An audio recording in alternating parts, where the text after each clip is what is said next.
komið sæl, Jóhann Gretarsson heiti ég og hjá mér Steinþór Þórðarsson og þá komið að því að við förum yfir leksíu hefti númer 15 sem að ber yfirskriftina Njóttu lífsins og ég mun þá lesa innganginn.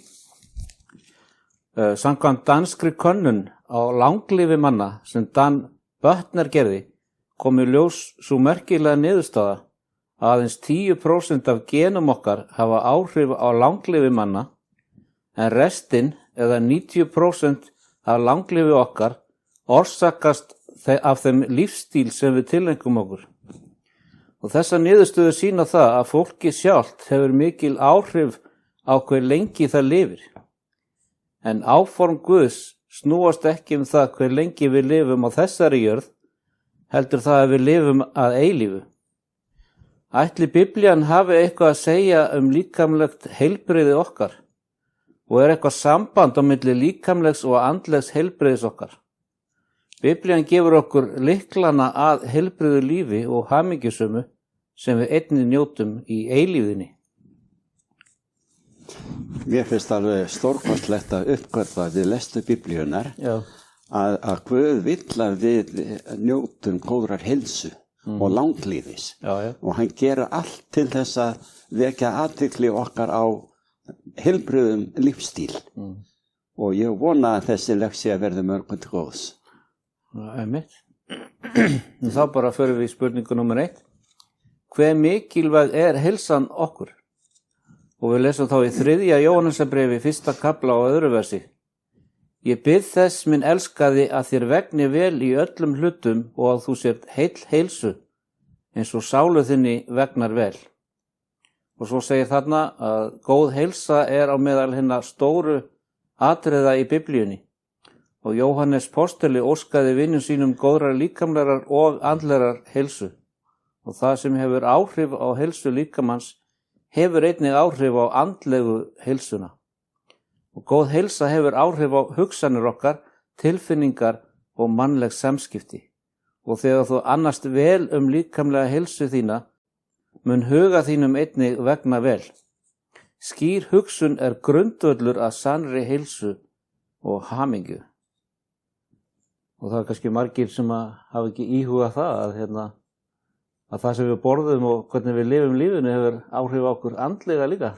Það er heilmikið í Biblíunni leiðbeiningar Guðs að lifa heilbrigðu lífi. Einmitt. Og þá komið númer 2. Hvað hafði Guð í huga þegar hann gaf fólkinu sínu meginreglur heilbrigðis? Og við lesum þá í 2. Mósebók 23:25. Þér skulu dýrka Drottinn Guðiðar og hann mun blessa brauð þitt og vatn og ég skal bæja sóttum burt frá þér. Svo við sjáum að þessu, bara þessu 2 tilvinnunum sem þú búin að lesa, strax kemur í ljós að Guði er mjög annt heilsu okkar. Já, greinilega. Og svo segir hérna í framhaldinu að Guð gaf fólki sínu heilbrigðisreglur til að forða því frá sjúkdómum og ótímabærum dauða. Guð er skapari okkar og veit hvað er okkur fyrir bestu og fyrir mörgum öldum gaf Guð okkur undirstöður góðrar heilsu og þessar tilvísanir eru enn í dag í góðu gildi. Þetta hefði komið mjög að gagni fyrir margan einlægan trúaðan einstaklingi fyrir á öldum sem að við kallum kannski meinlæta menn og voru að leitast við að þóknast Guði og þá sveltu þeir sig dögum eða viku saman. Og það er ekkert slíkt sem að Guð er að fara fram á. Jafnvel þó að hveti til þess að við föstum einstaka sinnum að þá er svo fasta ekki meinlæta lifnaður. En heldur frekar til þess að bara lifa heilbrigðu lífi. En við sjáum hvað setur, hún halda áfram. Vill að okkur líði vel. Þá er það spurning númer 3. Hvers konar líf vill Jesús gefa okkur? Og við lesum í Jóhannes 10:10. Ég er komin til þess að þér hafi líf í fullri gnægð. Og svo lesum við þarna að Guð vill endilega að við njótum lífsins til fullnustu á meðan við bíðum þess að öðlast eilífa lífið. og hann vill að við blómstrum ríkulega og að við njótum þess að hafa Jesú í daglegu lífi okkar. Og Jesús vill gefa okkur betri heilsu og meiri hamingju en við getum ímyndað okkur. Guð skapaði manni til að lifa að eilífu, heilbrigður og að njóta bara gleði og velmegunar endalausar eilífðir. En það var syndin sem kom til greina eða kom inn á meðal okkar og við höfum liðið fyrir það alla tíð síðan. Bæði andlega og líkamlega. Já, og ekki vegna þess að Guð sé að leggja á okkur sjúkdóma. Alls ekki. Við vorum að lesa hérna áðan að hann vil bæja frá okkur sóttum okkar, sjúkdóma. Og þá er komið að spurningu númer 4. Við hvað líkir Biblían líkama okkar? Og við lesum í 1. Korinthubrefi 6, 19 og 20. Vitið þér ekki að líkami yðar er musteri heilags anda sem í yður er og þér hafið frá Guði og ekki eru þér yðar eigin, veksami því Guð með líkama yðar. Þetta er merkileg samlíking, vegna þess að allt í sambandi við musterið var heilagt. Og Guð lagði sér líma við að leiðbeina leiðtófumgyðinga hvernig þeim ættu að umgangast allt varðaði musterið. Og nú segir Guð að í gegnum orð sitt, gegnum þjóna sína, að líkami okkar er musteri. Svo hann líkir heilsu okkar, líkami okkar og vel líðan okkar við musteri sem var algjörlega flekklaust. Nákvæmlega. Og svo segir hann í framhaldinu að sumir telja sig hafa leyfi til að gera hvað sem þeim sýnist við líkama sinn. En Guð áformaði frá byrjun að líkaminn yrði dvalarstaður heilags anda og þess vegna erum við ábyrg fyrir því að halda líkamanum í sem bestu formi, líkamlega og tilfinningilega. Þannig getum við verið hvað best búin til að viðhalda kærleiksríku sambandi við Guð. Og sé hugur okkar daufur, verður allt samband okkar við Guð erfitt og andlegur vöxtur verður takmarkaður. Líkamst þrek okkar og góð heilsa hjálpar okkur til þess að skilja Biblíuna betur og eignast gott samfélag með Guði. Og það kannski margir sem gerur sér ekki grein fyrir þessari tengslum á milli okkar líkamlega heilbrigði og andlega heilbrigði. Akkurat, já. Og þá komið að númer 5. Hvernig getum við byggt upp heilsu okkar? Og það er vísað í 1. Korinthubréf 10:31. Hvort sem þér því etið eða drekkið eða hvað sem þér gjörið, þá gjörið það allt Guði til dýrðar. Og svo segir hér, Guð vill að við veksum hann í öllu því sem við gerum, líka því sem við borðum og drekkum. Og það er auðvelt að gleyma því að þetta skiptir Guð máli, en Guð hefur gefið okkur skýrar leiðbenningar varðandi mat og drykk, svo að við getum veksamað hann í meðhöndlun líkama okkar. Sem sagt að gera allt Guði til dýrðar. Og þannig átt við eins og til dæmis hvað við borðum eða drekkum að það sé ekki til þess að skada heilsu okkar. Og það sem að kemur nú hér á eftir í þessari yfirferð okkar, það er svo augljóst að það er ekki sama hvað við borðum eða hvað við drekkum. Svo ég hvet bara alla áhugasama að tækið eftir hvað Guð leggur áherslu á. Og þá er komið að númer 6. Hvenær talaði Guð fyrst til mannkynsins áform hans varðandi góða heilsu okkur til handa? Og þá lesum við í 1. Mósebók 1:29. Og Guð sagði, sjá ég gef ykkur alls konar sáðberandi jurtir á allri jörðinni og alls konar tré sem bera ávöxtu með sæði í, að það sé ykkur til fæðu. Og svo segir hér að áður en synd og dauði kom til sögunar í aldingarðinum Eden, gaf Guð Adam og Evu matseðil sem ekkert kjötmeti var á. Kjöt var ekki á upprunalegum matseðli Guðs mönnum til handa.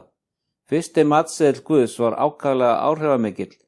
Á slíku fæði lifði Metúsalem 969 ár.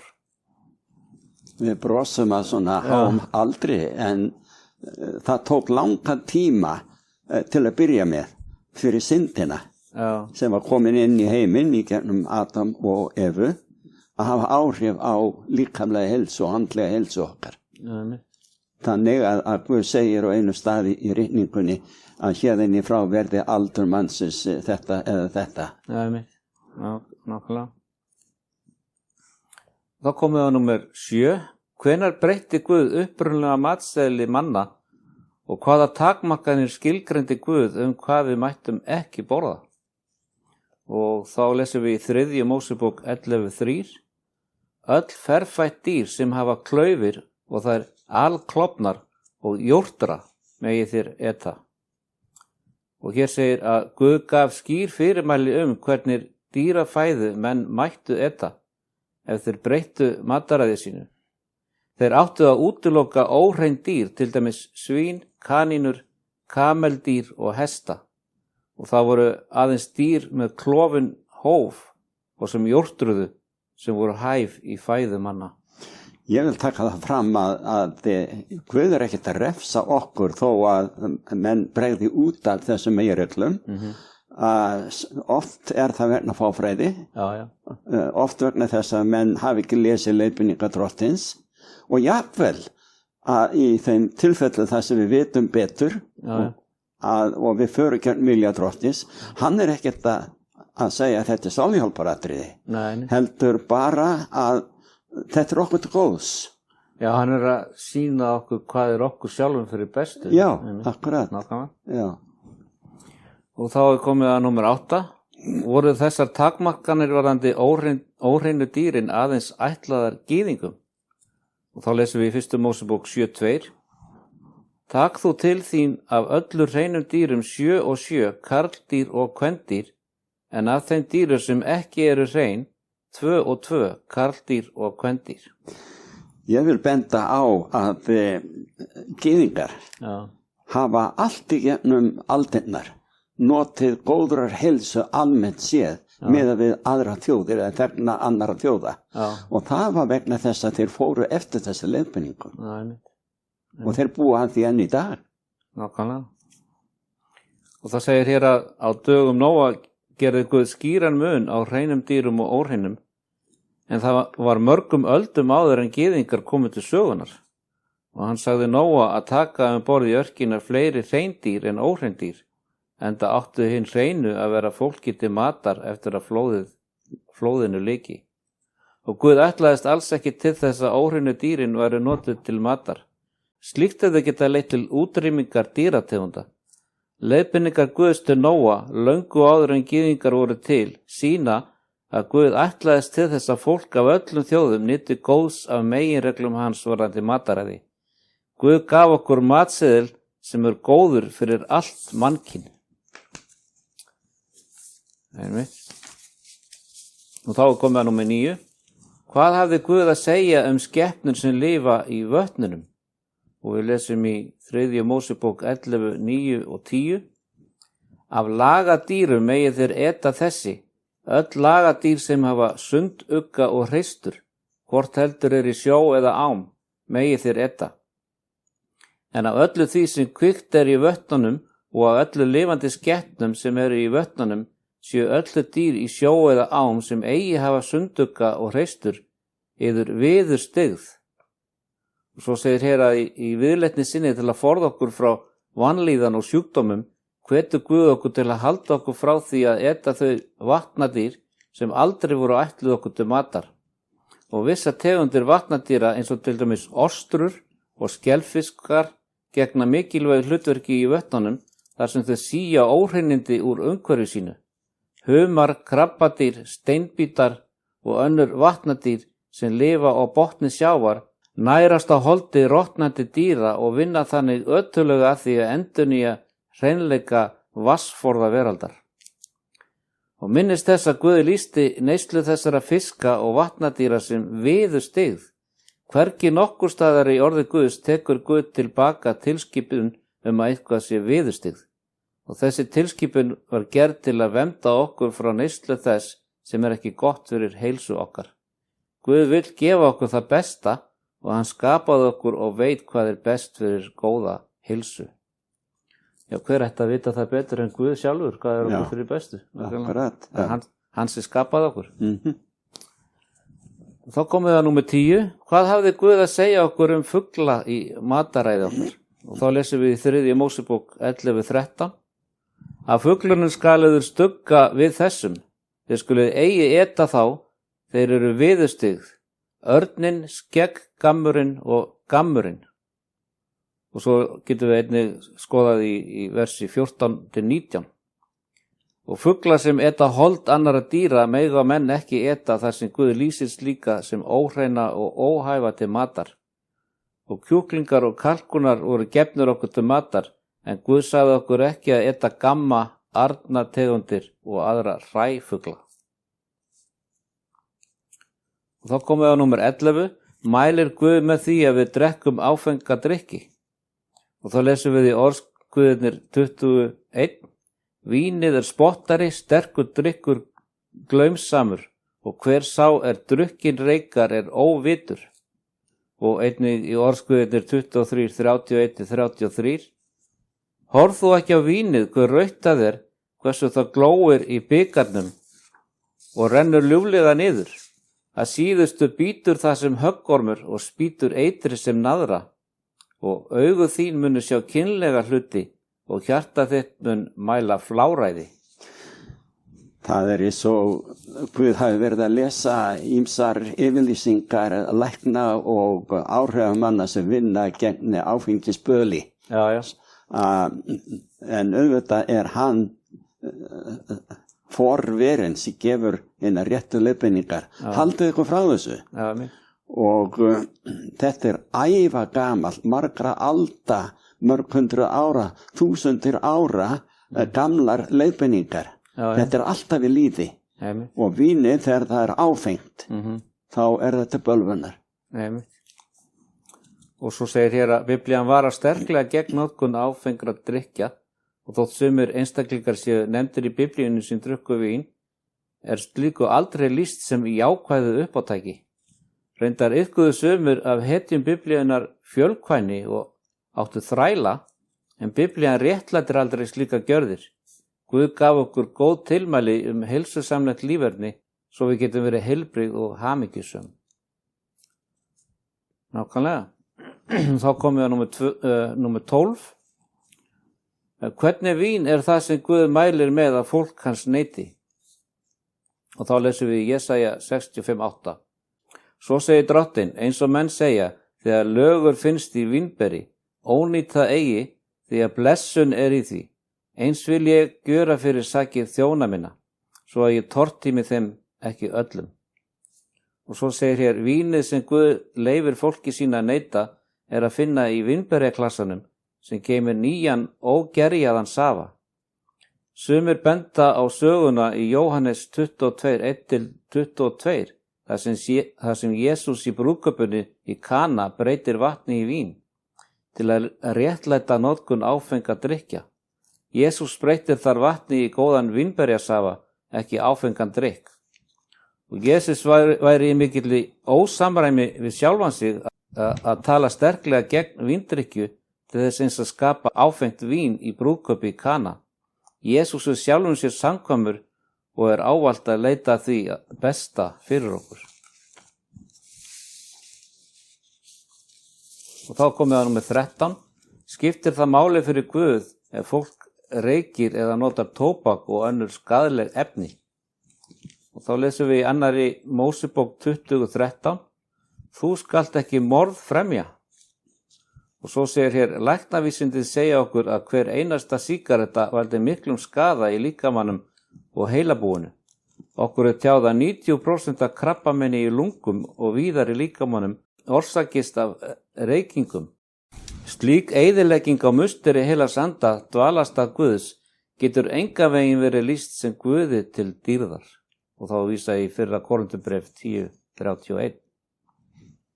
Ég má til með að geta þess að þessi lýsing Biblíunar á brúðkaupinu í Kana, þar sem að Jesús breytti vatni í vín, oft tilvitnuð af þeim sem vilja fá að vera í friði, að drekka áfenga drykki, bjór eða vín eða hvað það heitir.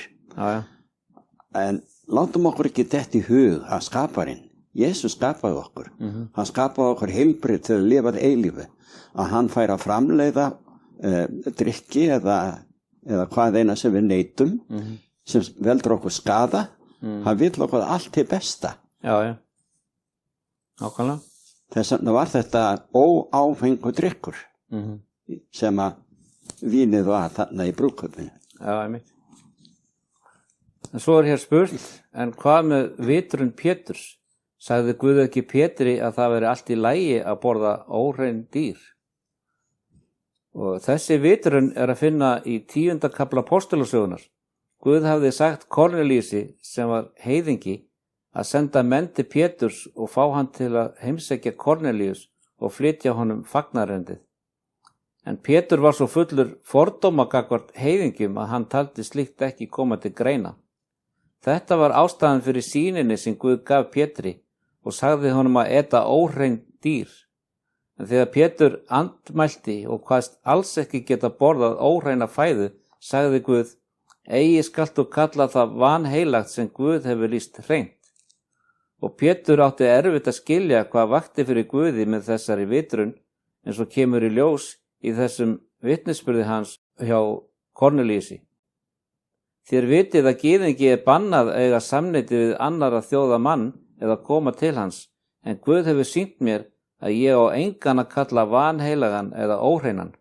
Fyrir því kom ég mótmæla laust eftir mér var sent. Í rauninni ætlaðist Guð alls ekki til þess að Pétur ætti nú að borða óhreinan mat. Hann var aftur á móti að segja Pétri að hætta þessum kynþáttafordómum og hann ætti héðan í frá að flytja fagnaðarerindið til allra þjóða. Ef krossdauði Krists breytti heilbrigði óhreina dýra til matar, óhugsandi að Pétur hefði ekki lært þetta fyrr en mörgum árum eftir dauða Jesú. Og hvað meinti Páll með orðum sínum til Tímóteusar að borðbæn gerði allan mat góðan til fæðu? Allt sem Guð hefur skapað er gott og engu ber frá sér að kasta, sé það þegið með þakkagjörð, og það er vísað í 1. Tímóteusarbréf 4:4-5. En Páll er alls ekki að segja að allar skepnur séu góða til fæðu. Hann er heldur ekki að segja að nú megi borða snáka, rottur og kakkalakka, heldur leggur hann áherslu á mikilvægi þess að blessa góðan mat með bæn og þakkagjörð. Páll er heldur ekki að segja að borðbæn gerir allan mat hæfandi neyslu. Páll leggur áherslu á að við eigum að neyta góðrar fæðu með þakkagjörð. Guð hefur gefið skýrar leiðbeiningar góðar fæðutegundir. Við ættum að taka orð hans til greina og þakka fyrir góðan mat. Var ekki Páll að segja Tímóteusi að drekka áfengi? Og þá vísaði í 1. Tímóteusarbréf 5:23. Það segir: verð þú ekki lengur að drekka vatn, heldur skalt þú neyta lítils eins af víni vegna magans og veikinda þinna sem eru svo tíð. Það er ekki samræmi við aðra yfirlýsingar Guðs gegn notkun áfengra drykkja að hann sé að leggja til áfengi fyrir unga mannin. Slíkt væri algjör mótsögn. Innblásin af anda Guðs er Páll einfaldlega að ráðleggja Tímóteusi að drekka hreinan og ógerjaðan vínberjalög en ekki vatnið sem oft reyndist mengað í sumum löndum. Einnig ber að hafa í huga að það orð sem notað var yfir vín fyrr á öldum var hið sama fyrir gerjaðandrykk og ógerjaðan. Þess vegna er svo nauðsynlegt að lesa samhengi textans og skoða gaumgæfilega hvaða spámaðurinn var með í huga til upprunalega lesandans. Í þessu tilfelli og í samhengi ritningarinnar er auðvelt að sjá að Páll mælir með óáfengum drykk vínberja. Jóhann, ég er alveg sannfærður að þetta vín í þessu tilviki hafi verið gott óáfengt vín. Já. En segjum bara sér svo að Páll hafi þarna verið að mælast til þess að ungi maðurinn tæki dálítið af víni sem væri að einhverju leyti farið að gerjast. Já. Hvernig ósköpunum getur við í ljósi nútímans haldið því fram að við megum aldrei taka nein lyf eða meðul sem geta orðið okkur skaðaleg, einmitt þegar að við þurfum nauðsynlega á þeim að halda til að slökkva á einhverju sjúkdómum sem að hrjá líkamann. En þá er það bara mjög takmarkað, mjög stutt og alls ekki til þess að réttlæta, nú get ég farið að drekka allt sem ég vil. Nei. En ég trúi því að þetta hafi verið gott vín, óáfengt. Já. Og hvað á Páll við í Rómverjabréfinu 14:2 þegar hann segir að hinn óstyrki ætti einungis að neyta jurtafæði? Og þegar við berum saman þessa yfirlýsingu við þá sem að finna í fyrra Korinthubréfi 8. kafla, þá sjáum við að hinn óstyrki bróðir vísar til hvers mann sem nýkominn út úr skurðgoðadýrkun og treysti sér ekki til að neyta kjöt sem selt á markanum, þar sem slíkt kjöt gæti mjög líklega að hafa komið frá holdi skepnu sem fórna var skurðgoðunum. Páll hér að hvetja þá sem reyndir í trúnni að sýna umburðarlyndi við þá sem hafa nýlega tekið trú á Jesú. Skurðgoð hafa engin völd og geta ekkert, en sá sem nýkominn úr skurðgoðadýrkun þarf tíma til að átta sig á raunveruleika Guðs og almætti hans. Það engin Guð nema Drottinn almáttugur. Sumir sem koma frá skurðgoðadýrkun hafa ekki fullan skilning á þessu og kjósa því að neyta einskis sem var skurðgoða fórn. Þeir kjósa í staðinn að neyta aðeins grænmetis til að vera vissir að taka ekki þátt í skurðgoðadýrkun. Sýnum þeim umburðarlyndi, kærleika og þolinmæði. Jóhann, ég má til með að segja frá reynslu okkar Lilju. Já. Það að segja Lilja var kona mín í áratugi en svo dó hún af krabbameini. En sá var tíminn þegar við vorum ung og við fórum til náms í Bandaríkjunum. Og á einni nóttu svo að segja, ég kalla það þannig, að þá hætti hún að vera veik eða fá líkamlega krampleika eftir að við byrjuðum öðruvísi mataræði á skólanum þar sem að ég var að nema guðfræði. Og í 4 ár sem við vorum þar var hún aldrei veik. En hérna heima, áður við fórum út, þá áttu það til að veikjast mjög oft og það mjög kvalafullt og læknarnir gátu aldrei fundið út hvað var að henni. En svo þegar við komum heim eftir 4 ár þar, þá urðu margir til þess, jafnvel á meðal trúara, að gagnrýna okkur fyrir ofstæki. Að vilja ekki borða kjöt? Nei, þetta hafði ekkert með það að gera að við vildum ekki. Heldur, við uppgötuðu að þegar við komum á skólan úti, það var engin verslun nálægt okkur með kjötvörur. Svo þess vegna borðuðu við aldrei kjöt á meðan við vorum þar, Lilju vegna, svo að henni liði betur. Og svo kom að því löngu senni eftir við fluttum aftur heim. Og ekki vegna þess að hún borðaði ekki kjöt því að hún hætti því alveg því það var henni gott. Að þá kom aftur samt sem áður þessi krampleikar sem að lokum leiddu hana til dauða. Og ég vil bara geta þess að allar þessar leiðbeiningar Guðs til okkar í Biblíinu hvað við ættum að borða og drekka og hvað ekki, það okkur til góðs. En við mennirnir erum oft svo gjarnir á að gagnrýna aðra sem tileinka sér öðruvísi mataræði en þeir gera. Oft það af því að þeir hafa uppgötvað að þetta gott fyrir heilsu viðkomandi. Svo að hér heilmikið frelsi í raun og veru fyrir fólk að ákveða með sjálfu sér hvað það vil tileinka sér af leiðbeiningum Guðs í mataræði. Því að það getur verið okkur svo mjög mikið til góðs, en við skulum ekki gagnrýna aðra fyrir það að tileinka sér þetta. Nákvæmlega. Og þá komið að spurningu númer 14. Hvernig lýsir Páll postuli vegferð okkar til himneskra heimkynna okkar? Og þá lesum við í fyrra Korinthubréfi 9:24 og 25. Vitið þeir ekki að þeir sem keppa á íþróttavelli hlaupa að sönnu allir, en einn fær sigurlaunin. Hlaupið þannig að þeir hljóti þau. Og sérhver sem tekur þátt í kappleikjum neita sér allt, og þeir sem keppa gera það til þess að hljóta forgengilegan sigursveig, en við óforgengilegan. Og svo segir hérna að alveg eins og í íþróttakappin þjálfar sig ítalega til að öðlast verðlaun sem endast ekki lengi, eins ættu við að keppa eftir kórónu sem varir að eilífu. Og takmark okkar ætti ávallt að vera að lifa samkvæmt vilja Guðs. Nákvæmlega. Og þá komið að spurningu númer 15. Hver svo mikilvæga fórn sem Biblían minnir okkur á að færa Guði? Og þá vísað í Rómverjabréfið 12:1. Því brýni yður bræður að þér vegna miskunnar Guðs bjóði fram sjálfa yðar að lifandi heilagri Guði þóknanlegri fórn. Það sönn og rétt Guðsdýrkun af yðar hendi. Og svo lesum við hér að við getum alls ekki eignast hjálpræði með dugnaði okkar í því að lifa heilbrigðu líferni, enda fæst það eingöngu fyrir trúna á Jesú Krist. En þeir sem lifa í trú á Jesú munu vegsama hann á allan hátt í líferni sínu.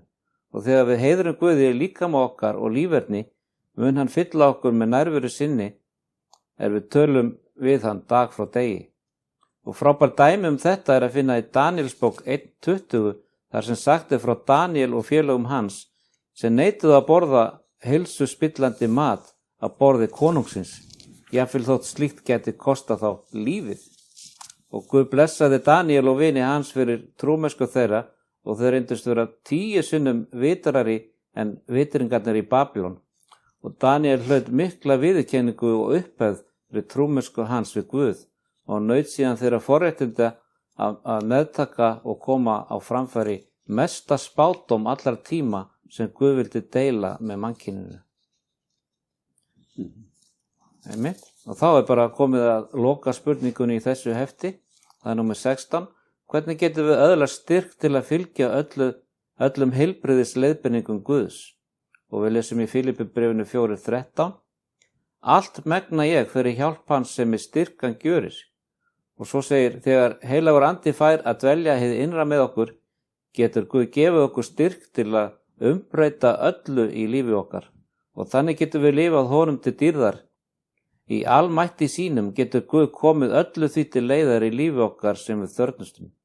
Og það sem virðist ómögulegt fyrir okkur að gera vegna veikleika okkar, getur Guð auðveldlega gert og hann hefur ánægju af að hjálpa okkur að hafa í heiðri meginreglur hans hvað heilbrigt líferni snertir. Og svo bara í lok leksíunnar, þá það þessi spurning til þín. Ertu fús til þess að gefa Guði líf þitt og meðtaka leiðsögn hans bæði líkamlegt og andlegt heilbrigði? Og við svörum því að sjálfsögðu játandi og með því lýkur þessari yfirferð á þessu hefti í dag og við þökkum fyrir.